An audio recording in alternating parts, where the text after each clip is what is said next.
Hello, I'm Thaddeus Slimeworth the 69th, and I want to talk about Ben Shapiro. I know you jackals! Frankly, we here on #BreadTube waste a lot of oxygen on this dingus of the highest caliber.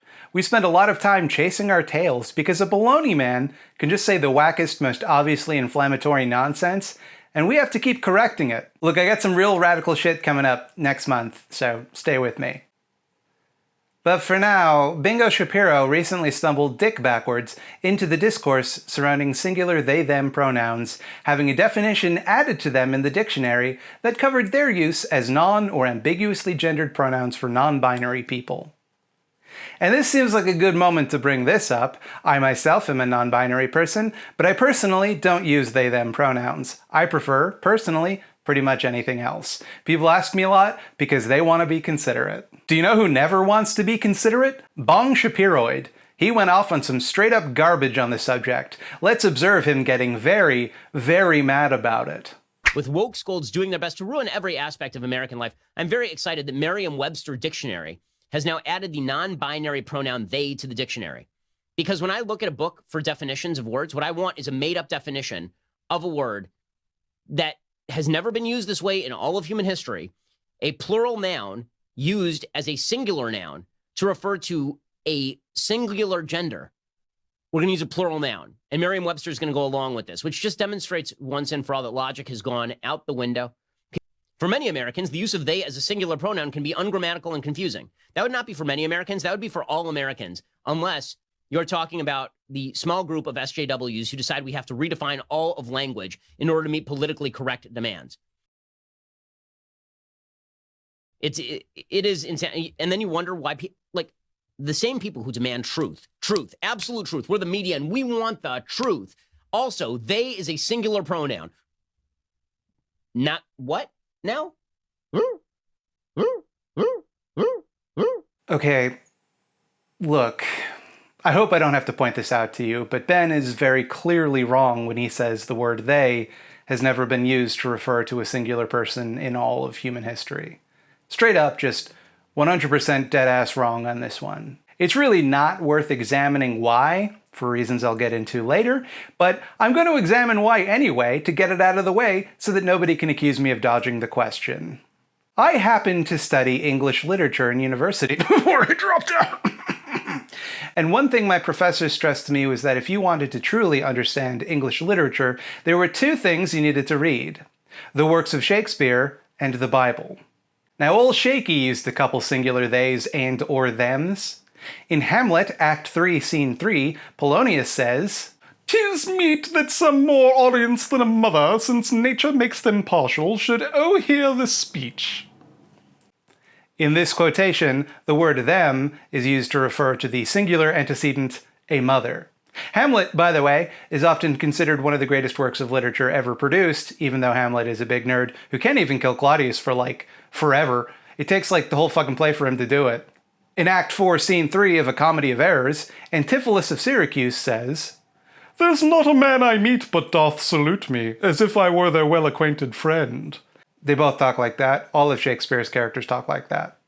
Antipholus is using the word there to refer to the singular antecedent, a man I meet. So that's the bard covered, the undisputed champ of English lit, using the word the way that Ben said it had never been used 400 years ago. But how about that Bible, though? In Deuteronomy, I can't say this word. In Deuteronomy,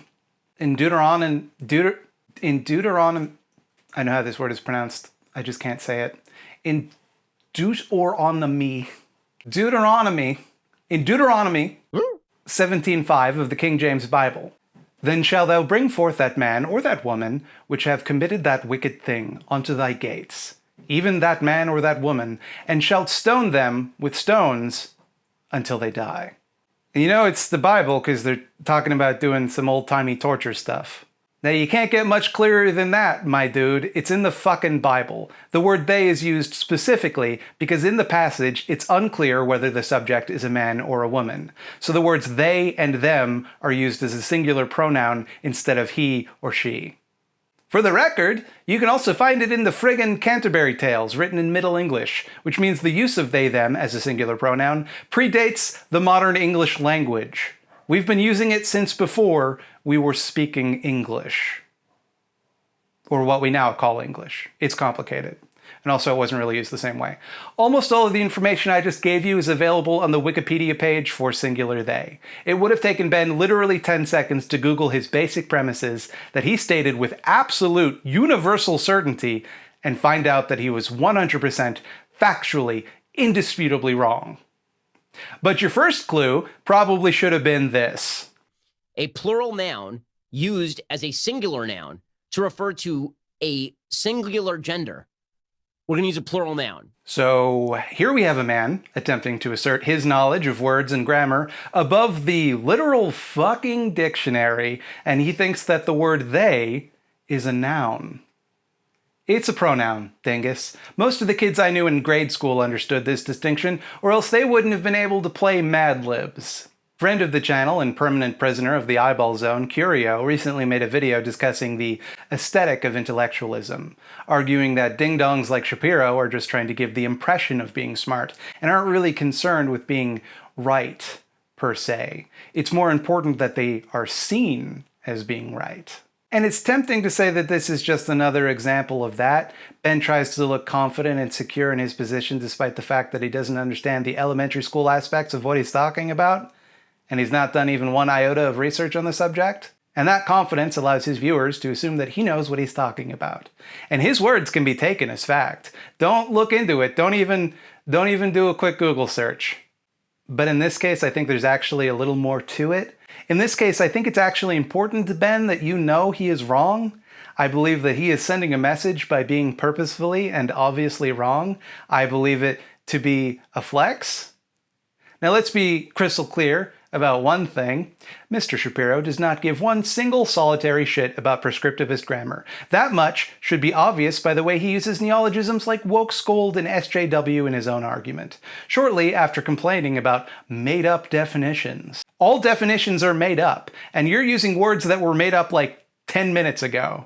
The idea that this is simply a dispute about grammar allows him to conceal his bigotry and to make his argument appealing to people who don't like to think of themselves as bigoted, people who like to think of themselves as neutral, objective people, concerned with logic and reason, not feelings, like a girl. There is no logical way that the English language should be organized. It's ridiculous to suggest that as language changes, it deviates from some sort of rational standard. Have you taken a look at the English language lately? Through and tough end with the same 4 letters, but they don't sound alike. We got a million homonyms for the word which, and we don't put apostrophes in the possessive its, seemingly, so we can catch people doing it and laugh at them. Our language is a mess. The entire thing is an arbitrary mishmash of various Romance languages smooshed up together, mutating into this Franken language, whose speakers just so happen to colonize most of the world, so we're all stuck with it. But what actually bothers Ben about this is that it means an institution of record is acknowledging and validating the existence of people like me. It's the thought that people like me are being recognized and allowed to exist openly and proudly that makes him angry. That's why he complains about language being changed because of SJWs or whoever is interfering with the logical, rational way to write words down. He frames this as an issue of singular versus plural words so that his position seems apolitical and objective. That position makes no sense, and actually makes his point a lot weaker, because the singular they has been used for like 600 years, as I discussed earlier. What's being added, what the new definition is the use of they/them as personal pronouns, something that someone chooses to identify with and be referred to as. That's the new thing, and that's what he actually objects to. And you want to know how I know that? Because the singular they was already in the fucking dictionary. The singular they was not what was added that set Ben off. That was already there. What was specifically added was the use of the singular they as a personal pronoun for non-binary people. That's when the singular they became a problem for Ben. Now, Bingus Shaboingus has spent the better part of his life carefully cultivating an audience of uncritical rubes who are willing to be bigoted if someone tells them to be. He could have chosen to make the bigoted argument that he actually wanted to make, which is that non-binary gender identities don't exist and shouldn't be recognized by institutions like the dictionary. That'd still be a shitty and controversial opinion, and it would have given him just as much attention and all of the clicks that he requires to live. Instead, he decided to make this about something completely different. Something objective that he was both wrong and uninformed about. Something that he chose to speak with complete conviction about. And why do you think that is? At last, nothing stands between me and my thesis. The reason that Ben did... Sorry, thought I heard something. The reason that Ben did this is because... Wait, no. No, not now. Not now! Hello and welcome to the Eyeball Zone. Using the power of eyeballs, I mutual aid other leftos. Today I bring a treat for your earballs. The intellectual Darkwave is a musician that makes, Look, I'm not going to be able to describe it better than they do in their channel description, so... They make anti-fascist synth-pop for members of the DSA Goth Caucus. Their music is available on their YouTube channel, where they also have little videos that show you the lyrics. Now, my musical taste should not carry much weight with anyone, but for what it's worth, in addition to being hilarious, all these tracks are bops. Is that still a good way to refer to music? I'm old. I don't know.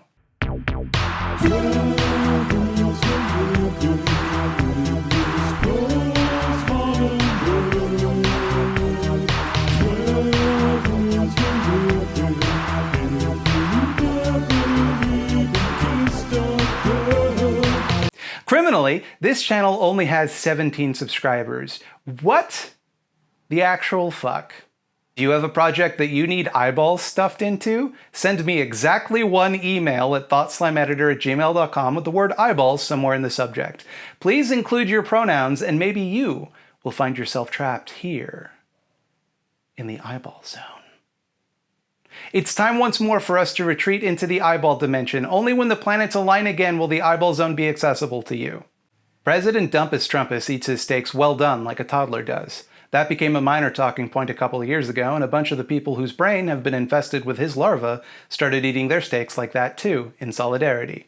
Their glorious leader's not wrong. It's actually the better way to eat steaks. You just have to trust us. Now, I'm a vegan, because of course I am. I'm a living parody of a leftist, but I remember what steak tasted like. And it tastes good if it's medium rare and bad if it's well done. Trump doesn't even think it's the better kind of steak. He had to put ketchup on it. It's just, he's a big germaphobe and he wanted to burn off all the germs.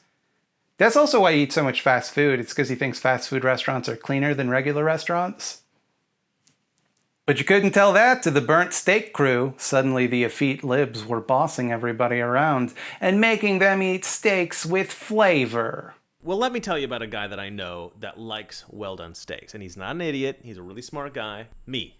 Okay? I like my steaks well done. So screw you, Mr. Food Critic guy. By the way, food critics in general, frauds. This is a con job. This is not a real job. They're arrogant morons who think, well, if you don't like what I like, then you have no taste. Okay, these are con men, and nobody should pay them for liking particular foods. This is moronic.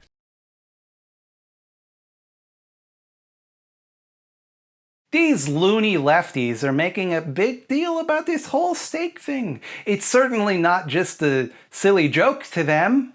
We need to fight back and show everybody that we like to eat steak like morons too.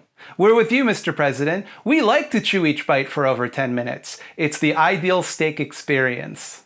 And I think sometimes, what a strange moment we're living through, where the battle lines and the culture war seem to shift and change moment to moment. These chuds are all about performative masculinity. They like to eat red meat, drink whiskey, smoke cigars. If you'd have asked any of them before Trump ate his steaks wrong, they'd have sworn up and down that they eat their steaks medium rare and would kick the ass of anyone who tried to put ketchup on one. But even if we grant that they do prefer their steaks well done, and the media is being unfair to Trump by criticizing the way he ruins his food, who fucking cares? What is wrong with your mind that you need to leap to his defense over this, the most trivial of criticisms? The thing is, it really didn't matter to any of the burnt steak weirdos that their steaks were worse. It didn't matter that this whole narrative about a sensationalist media trying to take down Trump because they laughed at the way he eats steaks was overblown. What mattered was the show of unity, the ability to rally around their cause, no matter how silly their cause was, and act as one. That sends a message that they will defend what this president does, no matter what he does, because that's how much they hate you. We're willing to make our lives a little worse and pretend to enjoy it just to wipe that stupid grin off your face. And put it onto our face. Innuendo Studios did a fantastic video about this tendency called The Card Says Moops. It's part of their alt-right playbook series. Honestly, if you're watching this, I find it difficult to believe that you haven't already seen that. They talk about how people divide politics into an us versus them game, and decide their views based on whatever they feel is their team's interest.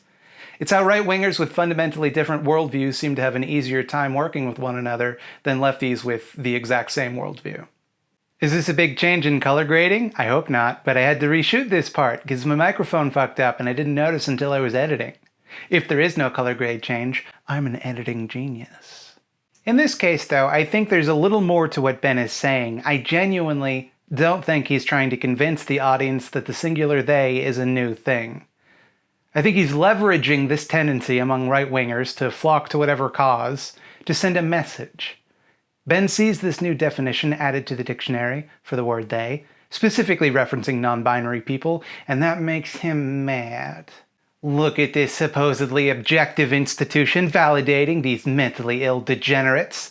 Boy, I wish I could show all of them the real America, the America that I believe in. We'll never accept them. We'll never accommodate them. Wait a minute, I've got a big platform full of ding-dongs who for some reason think I have something worthwhile to say. I believe that Bingus Bongus is counting on you to recognize that he's wrong, to clock immediately that he's talking out of his ass. It's to show you that, look, all of these people, they're willing to accept and internalize this extremely obvious lie, just because they hate you. The dictionary might acknowledge you, but none of us will. Don't feel safe. And that's kind of a brilliant and sophisticated strategy, which is why I'm surprised that it comes from such a dullard like Bongo. Cloaking his rhetoric in this obvious falsehood means people won't respond to the actual message being sent. Suddenly, this is a fight about what a wangus he is, and how wrong he is. Look, the dictionary owned you, Ben. Get wrecked. The dictionary said you're wrong. Everybody corrects him about the singular they because you can prove he's wrong about that, but they might not even notice the implicit bigotry against NBs, and even if they do, they might not bother to correct it because he's not talking about that part out loud right now. That's why, come I said earlier, it wasn't really worth examining why Shapiro was wrong in this case. That's dodging the central issue, which is that he wanted to find a reason to condemn institutional support for non-binary people, so he manufactured a very pathetic one, knowing that his legions of Abercrombies and Fitches would exhaust everyone arguing it to the death. The point is that they will resist any attempt to recognize or accommodate us, even when it doesn't make sense for them to do it. He wants to remind us, hey, us hateful assholes are still around. You're getting comfortable. Maybe you think people are warming up to you. Well, we're still willing to lie and cheat and rally around whatever dipshit gives us an excuse to undermine you. Anything put in place to make you feel more comfortable, to make you feel like you belong, we will intentionally ruin it just to mock you. We have to ask you whether you are a male-identifying person or a female-identifying person or one of the other 56 genders on Facebook. There are like a bunch of them. And you get to name your pronoun. You actually get to pick your pronoun. So there are people at campuses I've gone to where they'll walk around, they're administrators, they wear name badges, and it'll say things like Linda, and then underneath it'll say he, right? And because they got to pick their pronoun. So what Grant did, which I think is great, is Grant applied to the University of Michigan to be called His Majesty. So his actual pronoun at University of Michigan is His Majesty. He must be addressed as His Majesty under all circumstances because he self-identifies as an emperor. And that's why I felt I had to waste another week of my life on Ben Shapoodle. This type of rhetoric is dangerous precisely because it's so easy to write off as a gaffe. We get the message when he says things like this, consciously or otherwise. It makes us remember that some people mean us harm and cannot be convinced through any rational argument to see things any other way. That's the lie at the heart of Ben Shapiro's whole worldview. He'll tell you that facts don't care about your feelings, but the facts bend and contort to suit his. Now he's right that facts don't care about your feelings, but facts don't care about anything. They don't have brains, they don't have thoughts. Facts can't care about things. Valuing facts doesn't mean discounting feelings, nor does being pointlessly cruel and disregarding people's feelings make you rational or logical. People should care about one another's feelings. That's called empathy. It's the whole basis of human society. And I'll give you a moment to make your hilarious Joker memes because I said the word society.